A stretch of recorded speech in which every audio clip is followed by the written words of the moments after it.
ജീവിതത്തിൽ രണ്ടുപേരെ ശ്രദ്ധിക്കേണ്ടത് വളരെ പ്രധാനമാണ്. ഒന്ന്, നിങ്ങളുടെ വിജയത്തിനായി എല്ലാം നഷ്ടപ്പെടുത്തിയയാൾ, അച്ഛൻ.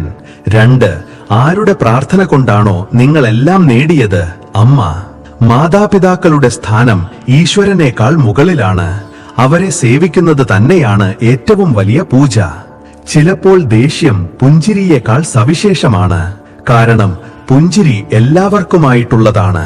എന്നാൽ ദേഷ്യം നമുക്കൊരിക്കലും നഷ്ടപ്പെടുത്താൻ ആഗ്രഹിക്കാത്തവരോട് മാത്രമുള്ളതാണ്. ദേഷ്യവും ഒരർത്ഥത്തിൽ ഒരവകാശമാണ്. നിങ്ങളുടെ തെറ്റുകളെ അവഗണിച്ച് നിങ്ങളോട് ക്ഷമിക്കുന്ന ഒരാളെക്കാൾ കൂടുതൽ നിങ്ങളെ ആരും സ്നേഹിക്കുന്നില്ല. അങ്ങനെയുള്ളവരെ വിലമതിക്കുക. കാലം കണ്ണിൽ കാണാൻ കഴിയില്ല, പക്ഷേ അത് പലതും കാട്ടിത്തരും. സമയമാണ് ഏറ്റവും വലിയ ഗുരു.